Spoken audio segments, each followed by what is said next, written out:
네, 이번에는 승리의 정반합 시간입니다. 투자의 승리를 위해 5장 핫 이슈를 정반합을 통해서 결과 이끌어내도록 하겠습니다. 오늘은 조기준 MBN 골드 매니저 함께합니다. 안녕하세요. 네, 안녕하십니까. 오늘이 수요일인데 내일 쉬다 보니까 금요일 같은 느낌도 좀 있고요. 하루하루 쉬지만 또 쉬기 때문에 우리 시장에 조금 더 변동성이 심한 거 아닌가라는 생각도 드는데 오늘 나온 뉴스들이 좀 굵직굵직해서 시장 얘기보다는 네. 그 이슈에 따라서 관련 생각 그리고 뭐 종목까지도 한번 짚어보도록 하겠습니다.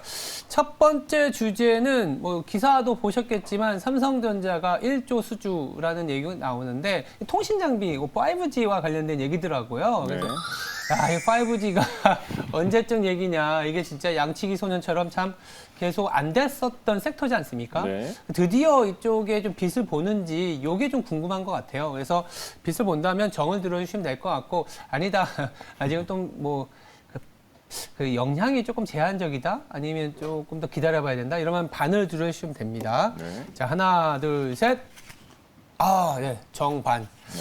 사실 저는 논리가 크게 있지 않아서 저 먼저 말씀드리면 너무 오랫동안 쉬었기 때문에 네. 그리고 실질적으로 수주를 받았다면은 그래도 삼성전자의 벤더들한테는 좀 수혜가 있지 않을까 정도? 예, 일단 밸류에이션을 봐야겠죠. 매출이 나오는지도 봐야겠지만 그 정도는 볼 필요가 있지 않겠냐. 왜냐하면 시장이 워낙 최근에 비슷한 테마로만 계속 엮여오다 보니까 그 이외의 테마가 올라온 거에 대해서 한번 관심을 가져볼 필요 있지 않겠냐는 생각에서 정을 들었습니다. 저는 이제 요 기사 전에 한번 이제 수주 기사를 찾아봤더니 아, 네. 2020년도에 버라이즌에다가 7조 9천억을 수주를 했더라고요. 아, 이미. 그러니까 근데 2020년도에 수주를 했는데도 우리 5G 장비 주들이 거의 실적이 적자였거든요. 계속 몇 년 전부터 5G 2020년부터 계속 시장에서는 5G 관련해서 지속적으로 얘기를 했지만 그렇게 많은 8조를 수주를 했는데도 모든 기업들이 다 적자였고요. 예. 심지어는 이제 2021년도에 시장 상황을 봤더니 네. 수주 상황을 봤더니 에릭슨이 20% 넘고요. 26%, 노키아 21%, 화웨이 20%, 그다음에 나머지 회사들이 이제 거의 7, 80%를 가져가고 삼성전자가 이제 통신 장비 수주가 8%밖에 안 되더라고요. 전 세계 시장에서 8%밖에 되지 않기 때문에 지금 현재 1조 그러면 금액이 큰 것 같은데 네. 현재 그 장비들의 대부분은 외국 장비가 아닌가 생각이 들면서 예. 현재 우리나라 시장에 5G 관련 진짜 수주 실적으로 뒷받침할 만한 회사는 중소기업 중에는 없지 않냐. 그리고 사실은 1조 수주가 됐으면 삼성전자가 떠야 되는데 삼성전자도 물론 약간 플러스만 날 뿐이지 오르지 않고 있는 상황에서 네. 그냥 단발성 이슈가 아닐까 생각합니다. 아, 근데 이제 저는 약간 그림을 그려본 게 우리가 네. 5G가 왜 그동안 안 됐었나라고 하면 네. 중국과 미국의 갈등에서 네. 그동안에 약간은 이전 정부의 스탠스가 조금은 좀 그렇지 않습니까? 근데 네. 최근에 이제 윤석열 정부가 나오면서부터는 미국 쪽의 어떤 전략적인 행동들, 이를테면 CPTPP라든지 네. 아니면 쿼드와 관련된 얘기들이 나오는데 그 안에서 인프라를 깔아가는 과정에서 통신 보안이라든지 이제 안보와 관련된 이슈가 사실 이런 5G도 연결이 돼 있다고 저는 보고 있거든요. 네. 그랬을 때의 어떤 정책적인 방향 그리고 미국에서 수주가 나왔다라는 타이밍이 그동안 우리가 5G 했지만 안 됐었던 게 정치적인 역학 그것 때문이 아니었겠냐라는 생각이 좀 들었었던 거예요. 네. 그런 부분은 이제 사실은 지금 막 생각하기에 좀 어려운 것 같고 다만 이제 말씀하신 것처럼 기수주를 받아봐도 한국에 조금 수혜를 볼 수 있는 기업은 없는 것 같다라는 건 저도 이제 동의는 하는데 그렇다면 그래도 이 안에서 매니저님이 보실 때 좀 관심을 가질 만한 종목군은 좀 있지 않을까. 네. 네. 지금 현재 이제 어려운 시장에서 과연 네. 지금 현재 상승하는 종목도 많이 있는데 그 중에 이제 실적이 흑자 나 있는 회사들이 있습니다. 5G. 그래서 합을 도출해 보다면 이제 5G 관련 중에서도 실적이 지금 현재 흑자가 나고 있고 매출이 늘고 있는 회사 한 4개 정도를 찾아봤는데요. 네. 솔리드, 와이솔, 그다음에 RF텍, 그다음에 이노와이리스 뭐 이런 종목들 군들은 꾸준히 실적이 흑자가 나고 있고 괜찮은 매출이 나오더라고요. 그래서 이런 종목군들은 이제 매출이 늘어나거나 수주가 되면 더 매출이 늘어나지 않을까. 그래서 앞으로 성장성이 있어 보인다라고 네. 생각합니다. 조그만 뉴스이기 때문에 크게 확대나 논리가 아직은 쓰지는 않는데 한번 관심은 좀 이런 종목군 중심으로 네. 가져야겠다는 생각도 듭니다. 그렇다면 합 한번 이끌어 볼까요? 네, 합은 아까 말씀드린 대로 네. 이제 이런 종목군들 업종 관련해서 이제 큰 테마는 아니니까 사실은 1조가 큰 것 같은데 2020년도에 벌써 8조의 매출에서도 실적을 못 냈기 때문에 그렇죠. 그래도 이제 아까 다시 한번 말씀드리지만 실적이 나오는 회사들 위주로 솔리드, 와이솔, RF텍, 이노와이리스 뭐 이런 회사들 쪽으로 관심을 가지면서 한번 매매해 보시는 것도 권해드리겠습니다. 알겠습니다. 그리고 두 번째 주제도 뉴스나 이슈가 되고 있는 뭐 내용인데 뭐 자동차도 다이어트한다. 자동차가 작아진다라기보단 자동차 자체가 이제 어떻게 보면 경량화, 가벼워진다라는 내용인데요. 자동차 경량화는 연비하고도 관련이 있기 때문에 어떻게 보면 에너지 가격이 고공권을 그린다라는 측면에서는 중장기적인 모멘텀이 될 수도 있다는 생각이 드는데 이것도 한번 저희들이 정반합을 통해서 아이디어 끌어보겠습니다. 뭐 지금은 담아볼 타이밍이다 하면 정, 아직은 좀 아닌 것 같다 하면 반을 들어주시면 됩니다. 네. 자, 하나, 둘, 셋. 정, 이것도 또 바뀌었네요. 오늘은 반대가 많으신데요. 저도 이것도 사실은 면밀한 분석보다는 아까 제가 넌지시 힌트나 제 아이디어를 말씀드렸는데 차량 경량화라는 건 연비와 관련이 있으니까 네. 연비와 관련이 있다는 거는 우리 이제 서한 아나운서가 얘기를 해준 건데 러시아의 제재로 인해서 차량 경량화가 뜬 이유가 그거라고 하더라고요. 에너지 가격이 올라갈 거고 그럼 연비가 좋아야 될 거고 좋아야 되려면 차량이 가벼워야 되고 그럼 차량이 가벼워지려면 관련된 이제 기업들이 먼저 수주를 받아가야 되는 거 아니냐. 일면 이제 논리적인 힘도 있고 그리고 곁들여서 자동차로 인해서 나오는 여러 가지 이제 뭐 폐배터리부터 시작해서 리사이클링과 관련된 내용도 나오잖아요. 그래서 네. 이쪽으로 정부 정책이 상당히 조금은 더 뭐 약간 방향성을 가져가지 않겠냐라는 생각에서 정을 좀 들었습니다. 근데 이제 약간 이것도 종목단으로 보면 조금은 더 선택에 이제 집중도를 가져가야 되는 건 맞는데 이 부분은 또 매니저님한테 한번 얘기를 들어보도록 하겠습니다. 지금 이제 현재 오늘 상승하고 있는 종목을 보면 대부분이 이제 범퍼 플라스틱 관련이거든요. 그래서 플라스틱으로 경량화는 물론 이미 이제 플라스틱이 가볍기 때문에 이제 범퍼 관련해서 이제 플라스틱 코오롱 플라스틱이나 에코 플라스틱이나 이런 것들이 사실 지금 상승을 하고 있는데 지금 현재 이제 저는 차량 경량화는 맞다고 생각합니다. 근데 맞는데 제가 반을 들었던 이유는 지금 예. 현재 상승하는 종목군은 아니라는 거죠. 제가 봤을 때 이제 그래서 차량 경량화 관련 주는 담아야 되는데 예. 현재 상승하고 있는 플라스틱 관련 주들과 지금 현재 실제적으로 과거에 보면은 테슬라 때 한 번 경량화가 이게 있었습니다. 그랬었죠. 명신산업이라는 게 상장하면서 그게 1조 이상 거래되면서 네, 이제 네, 뭐 네. 2조까지 갔었나요? 그래서 올랐다가 지금 이제 계속 빠지고 있는데 네. 그게 이제 핫스탬핑으로 해갖고 차량 경량화로 실제적으로 이제 테슬라에 납품을 하고 있고 앞으로 늘어날 거다라는 게 있었고요. 그 다음에 또 하나는 지금 현재 사실 제가 보는 종목 중에 하나가 이제 지금 현대차에서 납품하는 현대 BNG 스틸이 이제 사이버 트럭 혹시 보셨나요? 테슬라의 사이버 트럭 보시면 네. 사진으로만 봤습니다. 사진으로 저도 봤는데 네. 각이 졌잖아요. 네. 그게 근데 이제 제가 보면은 각이 졌던 게 뭐냐면 스테인레스로 했기 때문에 만들었기 때문에 굴곡을 못 만드니까. 그래서 이제 그게 나온다 그러면 아까 경량화 정량화도 그렇지만 이제 뭐 그게 각을 지게 만든 이유가 스테인리스 스틸로 만들었다고 하더라고요. 그래서 이제 우리나라에서 지금 현재 그런 스테인리스 관련 주는 이 현대차 계열에서 현대 BNG 스틸이 하고 있거든요. 근데 지금도 거기에 이제 차량 경량화로 해서 가벼운 스테인리스로 해서 납품을 수주를 하고 있고 현재 1년에 900억 이상 매출이 나오고 있습니다. 그런데 그러니까 연 9천억, 1조 정도 나오고 있고 영업이익도 900억씩 나오고 있는데 시총이 지금 2천억에서 3천억밖에 되지 않는 회사도 있고요. 또 하나는 이제 사실은 뭐 그 외에 이제 뭐 종목도 많이 있는데 예. 궁극에는 저는 차량 경량화는 탄소 아닌가 싶습니다. 탄소섬유. 그러니까 지금 탄소가 중요한 건 맞는데 지금 막 움직이는 거는 차량 경량화의 이름을 딴 약간의 좀 테마성에 가깝다. 이렇게 그러니까 약간 분리해서 예, 들으셔야 될 것 같아요. 맞죠? 네, 그렇습니다. 그래서 지금 이제 사실 우리나라에서 탄소를 할 수 있는 회사는 효성첨단밖에 없거든요. 효첨소. 네, 효첨소가 이제 탄소 섬유를 만들고 있고 그걸로 인해서 지금 자전거도 그렇고 이제 우리가 1,000만 원짜리 이상은 탄소 섬유로 만들거든요. 거의 바퀴까지. 그러니까 휠은 이제 바퀴까지 탄소 섬유로 만든 거는 거의 1,000만 원이 넘어가더라고요. 자전거가. 그렇죠. 그다음에 저번에 100억짜리 넘어가는 200억짜리 자동차가 있었는데 그게 뭘로 만들었냐면 탄소 섬유로 만들었다고 하더라고요. 그래서 가볍고 불에 타지 않고 그런 거는 플라스틱이 아니고 이제 탄소 점유로 만드는데 효성 첨단과 뭐 이런 관련주들, 효성 관련주들이 과거에 나중에 이제 경량화, 그 다음에 또 하나가 이제 제가 봤던 게 이제 심팩이라는 폐로망간 이제 뭐 합금철 뭐 이런 네. 관련주들, 아까 얘기한 대로 명신산업, 심팩, 효성첨단, 현재 비엔드 스틸 뭐 이런 것들은 사실 경량화의 실제적인 수혜주인데 현재 플라스틱 관련주들이 이제 범퍼 만들거나 그다음에 안에 이제 콘솔 만들거나 이런 회사들이 상승하는 거는 단발성 이슈가 아닌가라는 생각합니다. 알겠습니다.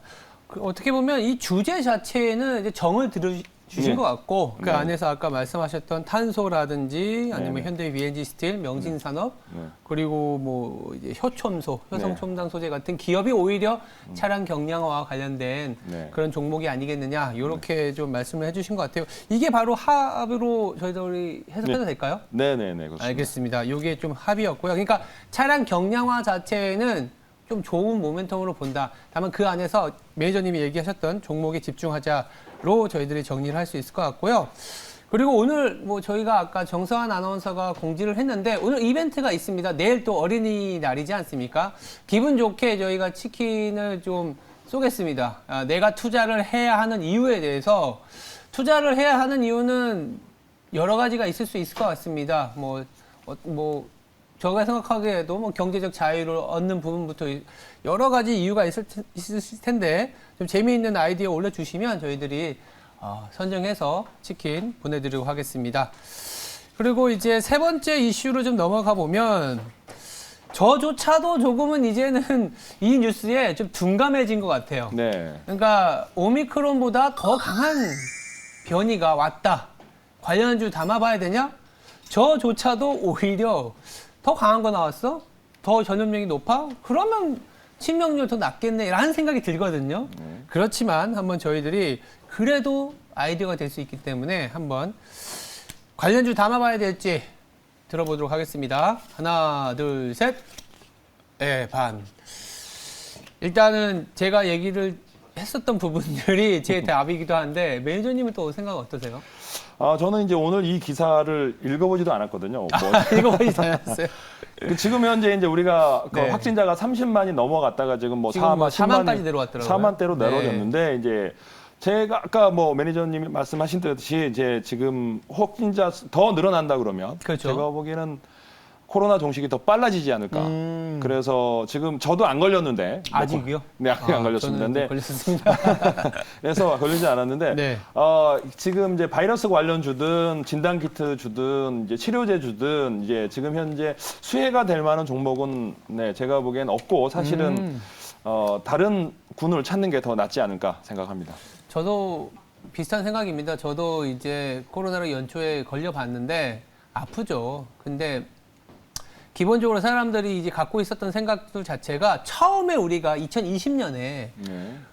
중국에서 코로나19가 발발을 하고 나서 왔을 때의 사진과 영상을 보면 경악스러웠거든요. 네. 사람이 지나가다가 갑자기 푹푹 쓰러지는 네. 그런 SNS상에서 잘못된 지식이 범람을 하면서 정부의 폐쇄와 이로 인한 자유의 침해가 얼마나 힘들고 얼마나 괴로운지를 봤는데 실질적으로 다 걸려보고 그리고 이거보다 더 전염력이 높으면 델타 때보다 오미크론이 약한 걸 알았고 네. 오미크론보다 더 약한 전염력이 강한 게 온다?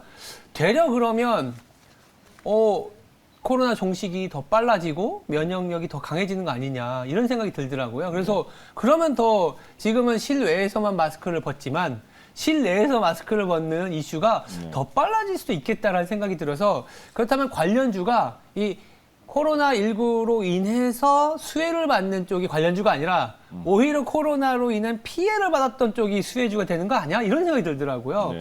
그러면 뭐 관심 있게 보고 있는 이 이슈로 인해서 종목이나 아마 합을 한번 이끌어 볼까요?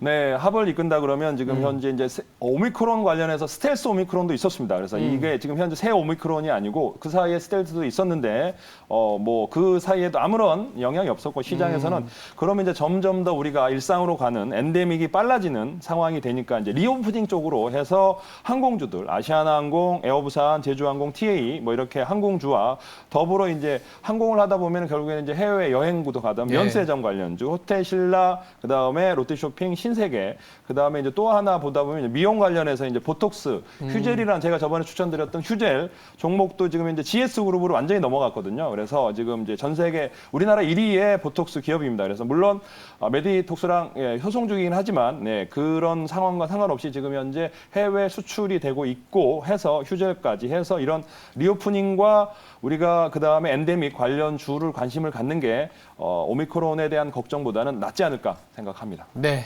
저도 좀 동의하는 바입니다. 이렇게 저희가 세 가지 이슈에 대한 정반합을 이끌어봤는데요. 네. 내일 하루 쉬긴 하지만 오늘 그래도 시장을 이길 수 있는 필수 종목 안 들어볼 수 없습니다. 네네.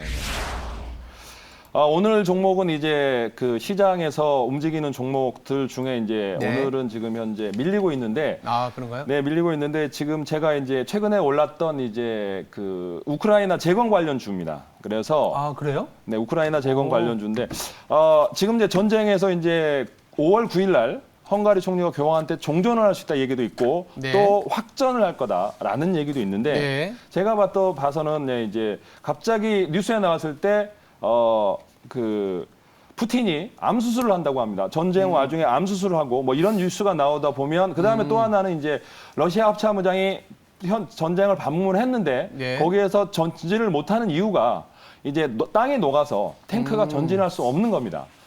그래서 여기서 지금 전진을 할 수 없기 때문에 여기서 전쟁을 멈추기를 곧 나올 수도 있겠다라는 생각이 듭니다, 갑자기. 그래서 그러면 전후에 이제 그 우크라이나 복구에 관련 주 중에 찾다 보면 어떤 게 있나 했는데 해인이라는 종목을 찾았습니다. 해인? 네, 네. 근데 이제 2021년에 2,064억 매출을 나왔고요. 2,064억에다가 네. 91억 영업이익을 났는데 지금 현재 시가총액이 800억에서 900억 정도에서 있는 소형주인데 1960년도에 설립된 회사고요. 건설기계, 육상, 발전기 취급을 하는 겁니다. 그래서 재건을 한다 그러면 수많은 발전기가 필요합니다. 포크레인도 많이 필요하지만 곳곳에서 우리가 건설 현장에서 발전기가 그렇죠. 꼭 필요한데 여기는 이제 사실은 이제 발전기를 만드는 게 아니고 세계적인 캐터필라 사에서 엔진과 발전기 세트를 우리나라에서 이제 독점적으로 딜러입니다. 그리고 또 하나는 이제 메조에서 핀란드 파색이 독점하고 있고요. 버미어사에서 이제 임업 농업용 장비. 그래서 지금 현재 그 다시 이제 러시아가 수주가 되고 이제 우크라이나에서 재건을 한다 그러면 수많은 발전기와 장비가 어마어마하게 필요한데 이런 장비를 우리나라에서 가져간다면 해인에서 임대업을 해야 되거든요. 그래서 독일 회사에서 리프트기 뭐 이런 것들부터 시작해서 전 세계에서 유명한 회사들의 독점 딜러이기 때문에 해인이 지금 현재 앞으로 우크라이나에서 재건을 한다 그러면 지금 수산중공업이나 이런 것들이 뜨고 있는데 가장 수혜주가 되는 게 해인이지 않냐, 장비 수혜주지 않냐 생각해서 지금 해인을 네. 가져왔고요. 네. 지금 이제 우리가 지금 FOMC 금리에 대해서 이제 민감하고 있는데 러시아 전쟁에 대해서는 지금 이제 우리가 전원 뉴스가 없거든요. 그래서 어느 순간 제가 보기엔 5월 달에 확전이냐 아니면 종전이냐 빨리 올 수도 있다고 생각합니다. 갑자기 푸틴이 수술한다고 하는 것도 그렇고 그래서 우리는 미리부터 준비를 해야 되지 않냐 싶어서 해인은 6,800원, 7,000원까지 매수를 하신 후에 목표가는 9,000억, 1,000억 정도까지 보시면 되지 않을까 싶습니다.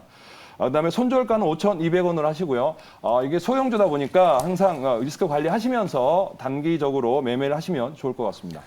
소형주긴 하지만 1960년에 설립이 된 회사네요. 네네. 그러니까 모닝스타라고 굉장히 네. 유명한 투자 관련된 이제 기준이라든지 종목을 이제 하는 아이디어가 있는데 네네네. 시장이 어려울 때 투자 구루들은 가장 먼저 이 회사가 언제 설립이 됐는지를 본다고 하더라고요. 그리고 네네네. 이 해인 자체도 저는 잘 모르는 기업이지만 60년이라는 업력이 있다라는 거는 네네. 굉장히 많은 이슈들을 잘 버텨왔다라는 것도 되기 때문에 그 자체로도 한 번은 공부해볼 만하지 않겠냐라는 생각이 듭니다. 오늘 또 매니저님 무방 있으시죠? 네네네. 네. 오늘 이제 무방에서는 제가 이제 해인 이제 전후 관련해서 이제 그 우크라이나 재건 수많은 건설사와 또 많은 수혜주들이 많이 있을 겁니다. 철강과 또 그다음에 시멘트와 그다음에 이제 해인 외에도 전후 복구를 위해서 많은 기업들이 참여할 텐데 그와 관련된 종목들 우선적으로 픽을 해드리겠고요. 네. 그다음에 또 앞으로 제가 그 전에 말씀드렸던 종목 군내에 대해서 다시 설명을 드릴 테니까 4시부터 5시까지 설명을 드립니다. 그래서 많은 분이 오셔서 참가하신다면 제가 또 주식 매매하는데 지금 어려운 시장에서 도움이 되지 않을까 생각이 됩니다. 네, 조기준 매니저의 무방 4시부터 있습니다. 많은 시청 바라고요. 지금까지 승리의 정반합이었습니다. 감사합니다.